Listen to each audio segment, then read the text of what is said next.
Ontem a gente teve depoimento de Silvinei Vasquez, ex-diretor da Polícia Rodoviária Federal. Inclusive, eu li agora há pouco que a relatora, Elisiane Gama, está pedindo um inquérito contra Silvinei por conta das mentiras que ele contou ali depondo, né, na CPMI. Ele trouxe números que não batiam com a realidade. Ele falou que não existiram mais fiscalizações do Nordeste do que em outras regiões do país, e a gente sabe que os números mostram que aconteceram essas fiscalizações, sim, naquela região em especial. Então, assim, como que você viu? Eles estão tentando montar essa linha do tempo. Hoje a gente tem o depoimento, logo mais, de Souza, né, que é essa pessoa que está presa por ter atentado no aeroporto de Brasília com uma bomba, e hoje a gente tem conhecimento, a partir desse depoimento do delegado, inclusive, que era uma coisa muito bem estruturada. Souza tinha um arsenal muito grande de armas e ele distribuiria aquelas pessoas acampadas em Brasília. Isso é muito grave, né? Então, assim, eu queria que você falasse um pouquinho sobre essas oitivas e as expectativas. Olha, eu estou menos otimista, Thalita, porque quando a CPI começou, eu falava, né? A gente sempre diz que todo mundo sabe como as CPIs começam, ninguém sabe como terminam. E na época eu tinha comentado de que a oposição queria a CPI só para tumultuar o que eles têm conseguido fazer. Hoje, de novo, nós tivemos uma situação do presidente ter que expulsar um deputado, né, que não fazia parte da CPI. Nessa semana, Elisiane Gama já teve que mandar um deputado que também não fazia parte da CPI se calar, porque estava... Então, eles estão no circo, né? Essa era a posição da direita que a gente já imaginava. Agora... a base governista tem tido uma posição bastante oscilante. Isso volta para aquele problema que a gente fala todas as semanas, das dificuldades do Palácio do Planalto com a articulação política no Congresso. Então, parece que a cada semana o governo tem uma posição diferente.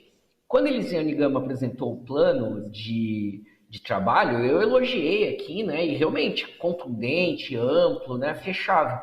Só o que a gente está vendo nesses primeiros dias? Primeiro, a CPI está andando muito devagar. E por que eu digo isso? A gente tem os inquéritos do STF sobre o 8 de janeiro, né? Todas as prisões, todas as oitivas. Nós temos todas as ações da Polícia Federal realizadas em relação ao aeroporto, em relação ao 8 de janeiro, enfim, as outras questões. E nós já temos uma CPI da Câmara Distrital do Distrito Federal que já ouviu, inclusive, alguns nomes.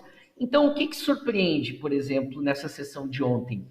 Que se os deputados da base governista poderiam já ter lido ou já podiam ter partido de todo esse volume oficial de investigações, só que a CPI, em vez de se comportar e dizer assim, olha, já tem um acúmulo anterior que a gente pode pegar, são documentos legais que são produzidos pela Polícia Federal, pelo Supremo Tribunal Federal, pela Câmara Distrital, vamos partir deles para a nossa investigação.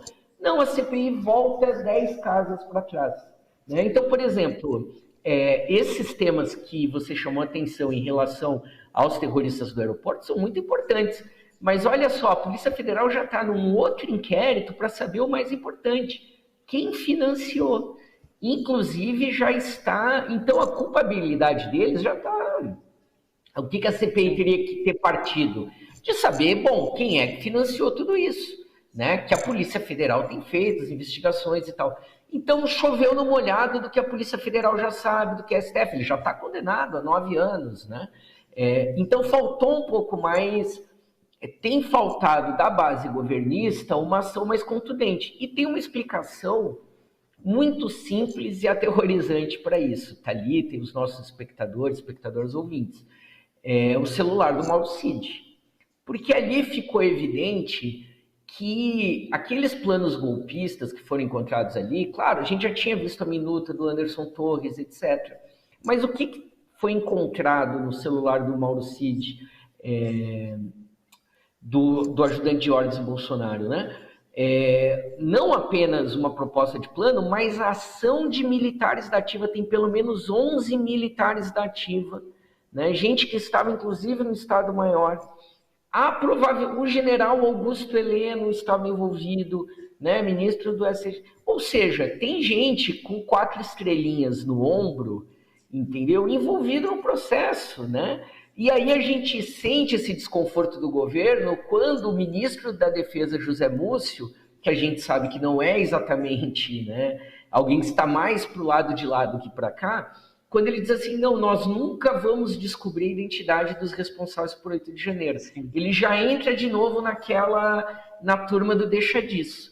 Então está faltando orientação para a base governista na CPI, poderia ser mais contundente, temo que a Elisiane Gama vai terminar sozinha aí, sabe, respondendo, batendo boca com o bolsonarista, enfim. Então depende, e que a CPMI no final termine atropelado pela Polícia Federal, pelo STF, que de fato tem produzido provas, enfim, tem trazido, né? Então ela precisa, para a CPMI avançar, ela vai precisar quebrar os ovos para fazer omelete com os militares. Isso é óbvio, né? Tá cheio de digital verde-oliva por todo esse processo de golpe. A surpresa, a novidade é ter gente da ativa, termos as provas agora desse envolvimento. E vai precisar não ficar atrás do STF e da Polícia Federal. Se ela só vai confirmar o que a gente já tem e já sabe dos outros processos, está torrando dinheiro público com isso. Só que como é oscilante, pode ser que semana que vem você me pergunte a mesma coisa, eu te diga, não, hoje a base governista acordou para a vida e resolveu partir para cima, né? Então falta esse direcionamento, né? Mesmo numa semana em que tudo sai bem para o governo, a articulação política continua indo mal.